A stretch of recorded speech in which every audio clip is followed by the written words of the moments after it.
नमस्कार। आज हम बात करने वाले हैं फेफड़े के बारे में, रेस्पिरेटरी सिस्टम।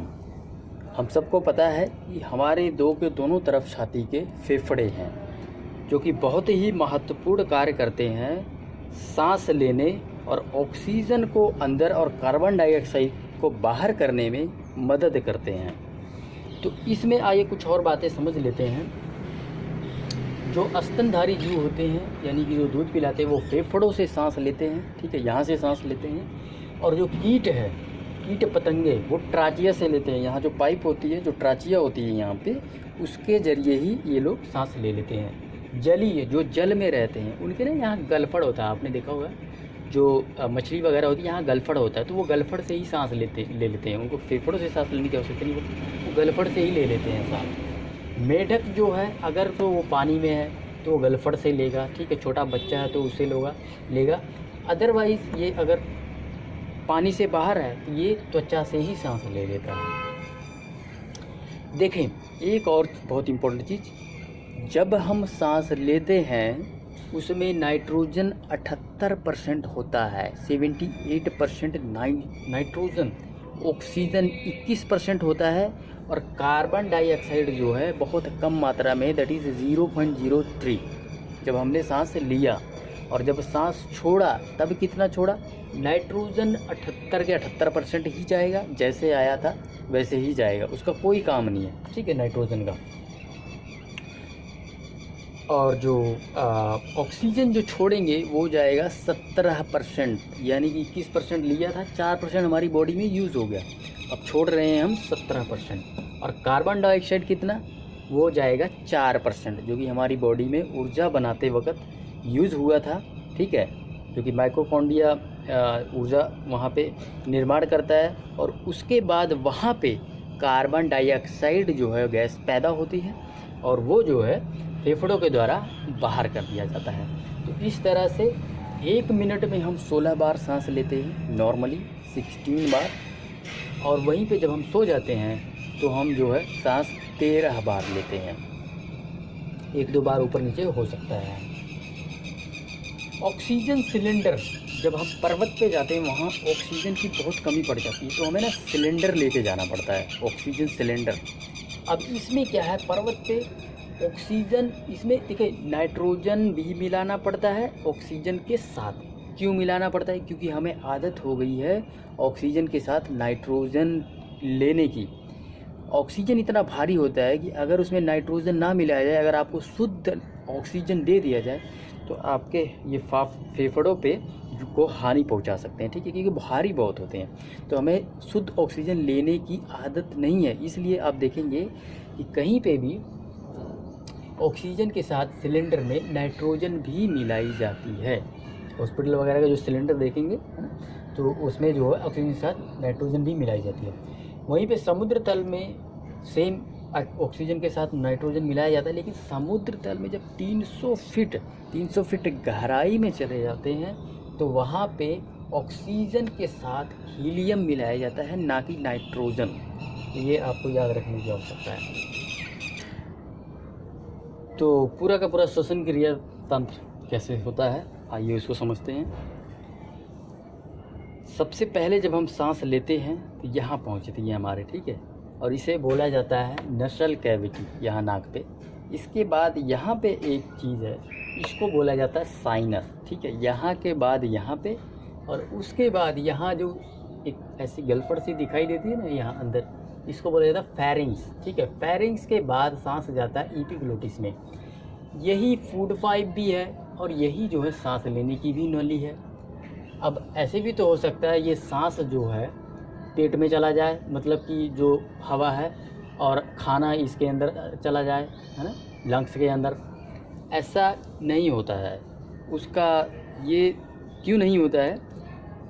यहाँ पे लगा है एक एपिग्लोटिस, ठीक है। एपिग्लोटिस क्या करता है? ये एक तरह से वाल्व का काम करता है, ठीक है। खाना आया, ठीक है, ये भोजन का रास्ता इधर से, और यही रास्ता इधर मुड़ने वाला है, ये इधर फेफड़ों में चला गया, ठीक है, और ये चला गया पेट के अंदर। खाना, भोजन है तो ये एक तरफ पुलिस है, ये चौराहे पे खड़ा है, ठीक है। भोजन आया तो उसको इधर इधर बंद हो जाएगा, इधर इधर खिसक जाएगा, ठीक है। अब भोजन वहाँ से निकल जाएगा, ठीक है। अब अगर हवा आई तो ये उधर बंद हो जाएगा, भोजन वाले रास्ते में जाकर खड़ा हो जाएगा, बंद हो जाएगा, भाई तू इधर चल, ठीक है। तो एयर इस साइड को और फूड इस साइड को, इस तरह से जो है ये बेसिकली चौराहे पे खड़ा हुआ एक पुलिस की भांति काम करता है एपिग्लोटिस, ठीक है। और ये अपने आप ही नियंत्रित होता है ब्रेन के थ्रू, ठीक है। कई बार क्या होता है कि हम ना, ब्रेन जो है हमारा कहीं ख्यालों में खोया होता है, और उसके बाद क्या होता है, हम खाना खा रहे वो साला खाना जो है वो छटक के उधर चला जाता है, जिधर जो है जहाँ से हम सांस लेते हैं, यानी लंग्स में। तो वहाँ से क्या करते हैं, ये सारी चीज़ें मिल के उसको ऊपर की ओर फेंकती हैं, ऐसे ऐसे ऊपर की ओर उछालती हैं, ऐसे ऊपर की ओर, ठीक है। तभी हमें हिचकी आने लगती है, आप देखते हैं ना। तो इस तरह से जो है ये एपिग्लोटिस जो है ये काम करता है। इसके बाद अगला जो है पार्ट दिस इज लैरिंग्स, और अगला जो है ट्राचिया। यहाँ पे ना कुछ मास टाइप होता है बेसिकली। उस मास का काम ये है कि मान लो अभी आपने सांस रोक लिया 1 मिनट के लिए, तो अब अगर ये ट्राचिया ना हो इसमें, तो वो जाके ऐसे बंद हो जाएगा, ठीक है। तो ट्राचिया बेसिकली एक प्रकार का बहुत ही सॉफ्ट मास होता है, ठीक है। हड्डी भी नहीं कह सकते, ठीक है, सॉफ्ट हड्डी या सॉफ्ट मास कह सकते हैं। तो ये बेसिकली इसको चिपकने नहीं देता, इसका यही काम है ट्राचिया का जो है। उसके बाद यहाँ पे आप देख रहे होंगे कि एक इधर चली गई है नली, एक इधर चली गई है, तो इसको बोला जाता है ब्रोंकस, ठीक है। लेफ्ट ब्रोंकस, राइट ब्रोंकस, क्योंकि दोनों तरफ निकली है ना, ऐसे आया, ठीक है, ये नली ऐसे आई, तो इसमें ये सारे आ गए, नसल, साइनस, फेरिंग्स, लैरिंग्स, एपिग्लोटिस और ट्राचिया। जब वो 2 भागों में ऐसे बढ़ता है उसको बोला जाएगा ब्रोंकस, ठीक है, लेफ्ट ब्रोंकस, राइट ब्रोंकस। अब ये जो 2 भागों में बटा, ये फिर मल्टीपल और कई भागों में बटा है। अब ये जो कई भागों में और मल्टीपल बटा है, इसको बोला जाता है ब्रोंकियोले, ठीक है। ये जो देख रहे हो ना, ये सारे इतने सारे, ये इसको बोला जाता है ब्रोंकियोले। अब इसके आखिर में, सबके आखिर में ऐसे ऐसे गुच्छा सा बना होता है, गुच्छा सा, ठीक है। वो बेसिकली क्या करता है, CO2 को ऑब्जर्व करता है, ठीक है, और ऑक्सीजन को छोड़ता है हीमोग्लोबिन में, ठीक है। तो इसको बोला जाता है अल्वेलियस, ये जो है। इसके बाद देखिए यहाँ पे ऐसे ब्लड वेसल्स होती हैं, ये यहाँ पे ऐसे, ठीक है, ब्लड वेसल्स होती है। खून जो है हार्ट से यहाँ पे आता है, ठीक है। हार्ट से जो खून आता है उसमें ऑक्सीजन मिला होता है, ठीक है, उसमें ऑक्सीजन मिला होता है। फिर ऑक्सीजन ये ले लेता है, ये अल्वेलियस, और लेके इसको उठा के बाहर फेंक देता है, कार्बन डाइऑक्साइड को, ठीक है, कार्बन डाइऑक्साइड को बाहर फेंक देता है, सॉरी। तो इस प्रकार से जो है ऑक्सीजन अंदर आता है, कार्बन डाइऑक्साइड बाहर जाता है, ठीक है। हीमोग्लोबिन ले जाएगा हार्ट में, ठीक है। ऑक्सीजन को हीमोग्लोबिन हार्ट में ले जाएगा, हार्ट पूरे शरीर में विस्तृत कर देगा और ले जाके फिर बांट देगा। फिर हीमोग्लोबिन उठा के ले आएगा अपना जो है CO2, ठीक है, कार्बन डाइऑक्साइड उठा के ले आएगा, इसको दे देगा, और फिर ये उठा के ले जाके जो है बाहर फेंक देगा। अब इसमें नीचे लगा हुआ एक डायफ्राम, इसका क्या काम है, बेसिकली ये उछलता है, ऊपर होता है नीचे होता है, ऊपर होता है नीचे होता है, ऊपर होता है नीचे होता है, ठीक है। देखें, अगर ये ना हो तो हम सांस नहीं ले पाएंगे, क्योंकि ऐसे इसको उछालना पड़ता है, उछालने के लिए ही ये चीज़ लगी हुई है। अगर ये ख़राब हो जाए तो आप सांस नहीं ले पाएंगे। अगर मान लो आपका एक्सीडेंट हो गया और आप ठुक गए कहीं जाके, और आपका ये डायफ्राम ही आपका ख़राब हो गया, तो फिर बंदा वहीं पे गया काम से, क्योंकि आपको पता है कि 2, 4, 5, 10 मिनट के अंदर अगर सांस नहीं लिया बंदा तो ऊपर पहुंच जाएगा। तो इसका बहुत इम्पोर्टेंट है डायफ्राम का, ठीक है। प्रेग्नेंट लेडीज़ में यही जो है ये डायफ्राम काम नहीं करता है, लेकिन यहाँ ये जो पसलियाँ हैं ना, पसलियाँ काम करनी शुरू कर देती है, ठीक है। आप देखेंगे प्रेग्नेंट लेडीज़ का जो है काफ़ी पेट बाहर आ जाता है, जो पसलियाँ काम करनी शुरू कर देती है, डायफ्राम प्रेग्नेंट लेडीज़ में काम नहीं करता है। हीमोग्लोबिन को पसंद है ऑक्सीजन, लेकिन उससे भी ज़्यादा पसंद है इसको कार्बन मोनोडाइऑक्साइड। हीमोग्लोबिन को कार्बन मोनोऑक्साइड, ठीक है, ऑक्सीजन से डबल पसंद है ये।